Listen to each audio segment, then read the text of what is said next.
Sona, maven of the strings. Sona's earliest memories are of the Ionian monastery where she was raised, in the province of Galrin. The monks, along with kindred-hearted volunteers from the local villages, took in any orphans or foundlings left at the front gates and made sure that they would want for nothing. As a young girl, Sona was considered shy and quiet, until it became apparent that she couldn't speak at all. But she was unusually thoughtful and attentive, and the other children tended to seek her out whenever they needed comfort, their playful smiles quickly restored. And Sona discovered other ways to express herself.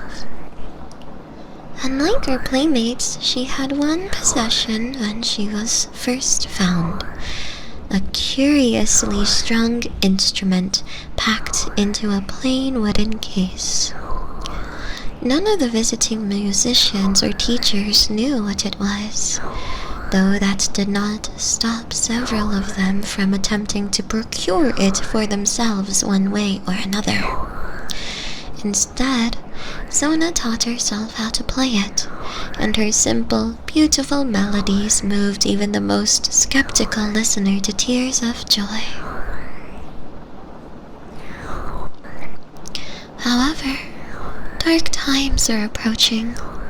The foreign empire of Noxus had begun landing troops in the northern provinces, and the monks decided to evacuate their young charges to safety before the invasion reached Galrin, after their caretaker struck a deal with a Demacian trader. Sona and a handful of her friends found themselves bundled onto one of the last ships to escape before the Noxian blockade of Ionia's western coast. She looked back in anguish, knowing that she would not be able to return for many years, if at all. After months at sea, they arrived in Demacia, a strange, dour land where magic was widely distrusted. Their monks were called illuminators, and they worshipped no gods or spirits, yet still placed great value on showing kindness to strangers and the needy. So it was that Sona was taken in by the Bouvel family. Lord Barrett and his wife Lestara were prominent supporters of the Illuminator Order, and renowned patrons of the arts in the great city. Sona became like a sister to their daughter Kahina, and Lestara in particular grew very attached to her. The Demacian language was often difficult to learn, but the Bouvelles developed a personalized sign language that enabled Sona to communicate easily with her new family and their friends. Yet, she learned to express so much more. To show her appreciation to her adopted countrymen, she decided to use her gift to delight and soothe them, and return to her music with renewed passion. Soon, word spread of her virtuoso talents. Her performances captivated audiences, bringing them from sorrow to bliss, from righteous martial pride to almost exquisite peace. And Lestara became intrigued by the mysterious instrument that made this possible.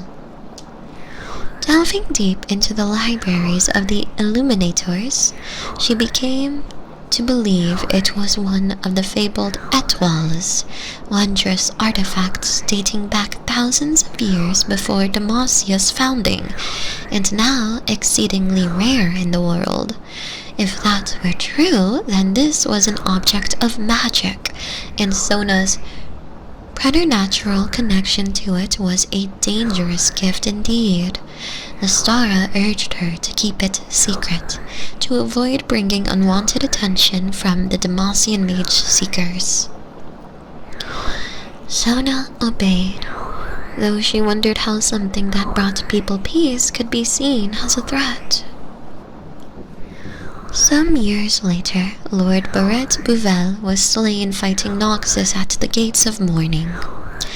When Kahina took up her father's blade and military commission, the heartbroken Lestara decided the time had come for Sona to return to Ionia, and the two of them withdrew from all courtly engagements to make the journey together. In the war's aftermath, a great restoration was underway across the First Lands, but the people were much changed by what they had endured. And Sona realized there was no longer any place for her there. Saying farewell to Ionia once again, she went back to Demacia with Lestara. Even so, her chosen homeland is not without its own problems. In the wake of King Jarvan III's assassination, the Mage Seekers have gained significant power, and many innocent citizens are persecuted for any supposed connection to magic. As a child of two wildly different cultures, Sona increasingly finds herself at odds with her family's political allegiances.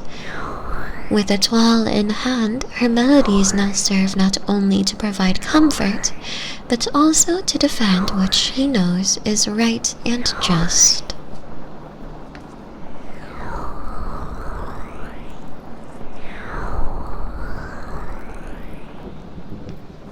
One Last Show by Katie Kuronis.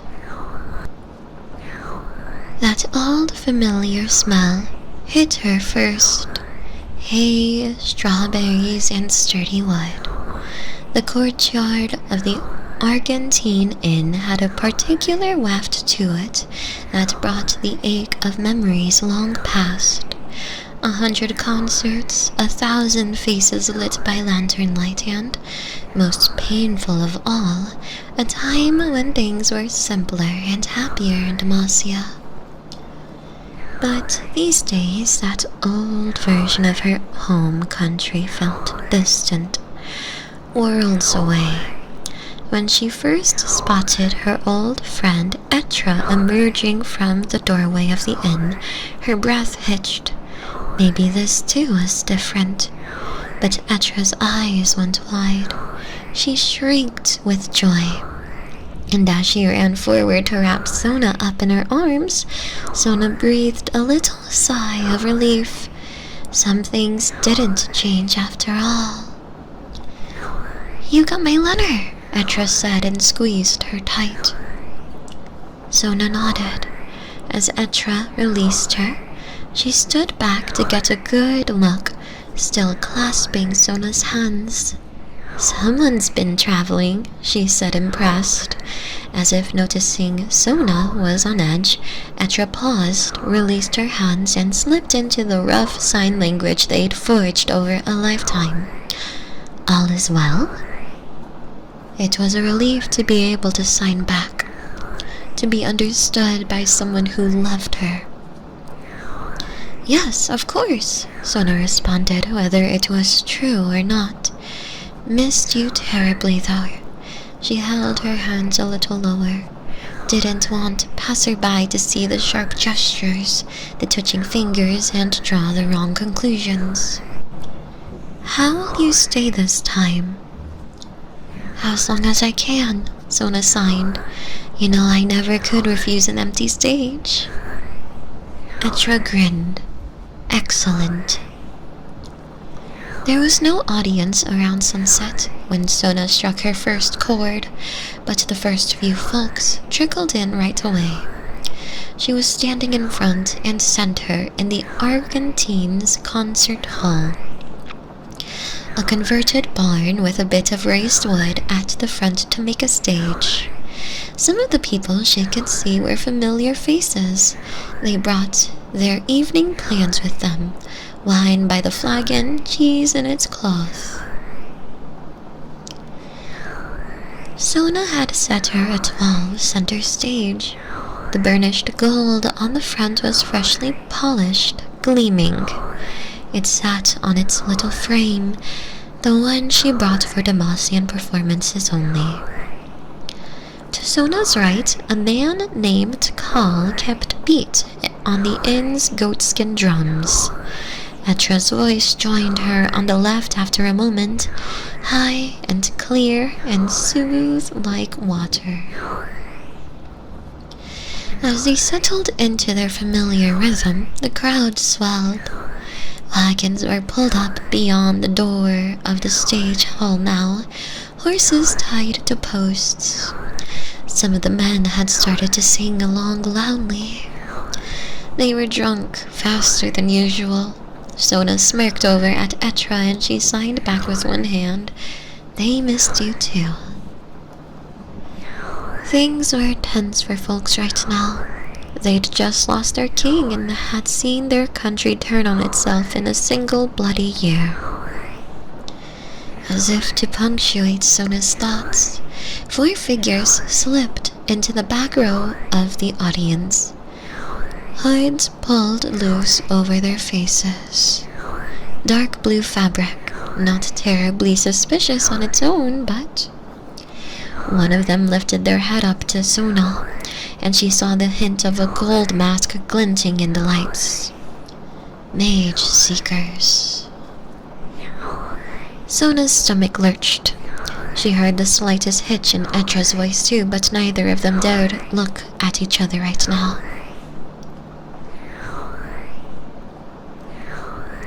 The only answer is to keep performing, keep singing, and hopefully keep up appearances. The next song in the set was a solo. Etra and Kal slipped backstage. This was the moment the crowd had really come to hear, and there were small murmurs and comfortable rustles in the audience as people settled in. There was no name for the piece, but they all knew it regardless. It was Sona's own creation, and she relaxed into it. Her fingers brushed the strings, the air teemed with the silence, and then, with the pack of a single note, they were off. Her fingers danced like fireflies. The song flowed, built, faded, built again. But then something evolved in the music. There were additional layers to it, notes that should have been impossible to play simultaneously. Sona looked up and saw only smiles and closed eyes. The audience had become enamored, absorbed. It was time. The étoile had awoken. Long, twisting illusions rose up from the strings, stretching and snapping as the very air hummed. To her, they were brilliant, a language she and the instrument alone shared. No one else could see them. The étoile had chosen someone. An old woman in the back of the room was thinking of her husband, a farmer, and the instrument had become throaty with the full warmth and bass of his voice. Sona could almost hear him talk, and in the shapes that rapidly shifted before her, she saw the outline of his withered face, the way his cheeks crinkled when he smiled. But the outline morphed, the fuzzy curve of a sleeping figure. He had fallen ill and passed a month ago. A hard harvest without him, no doubt. The étoile hummed something private to Sona then. The last rasping song the man had ever sung to his wife. The notes hung in the air. She took the snatched phrases of the melody and, without even having to pause, she wove it back into the song, building around it. When she glanced up, Sona saw the widow's eyebrows raised with recognition, tears trailing down the woman's cheeks. Sona slipped music into the woman's heart, music warm to her, music to soothe her. music to give her strength to face the year ahead. The music had reached crescendo now. She and the étoile were deep in conversation. The shapes had expanded, brilliant and ever-moving, an aurora stretching across the hall. A shout shouted the song. She halted, frozen, but the shapes still drifted, no longer a secret between her and the instrument. She lost control. The mage seekers in the back had risen, making their way down the center aisle. They were coming for her. Some threw their hoods back now. The rest of the audience was still transfixed, unseeing. They hadn't yet registered what was happening. Sona took 2 steps back toward the archway that led out the back of the barn. "Stop," one of the mage seekers cried. They were undeniably here for her. She bolted, hefting her skirts in one hand. The étoile shuddered, broke free of its stand, and drifted after her through the air. Why hide it anymore? She emerged out back and into the darkness. There is an alley back there. She could flee into the woods before they spotted her.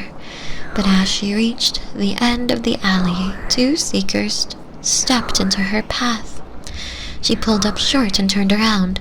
No. 3 more blocked her way back to the inn's door. She was trapped.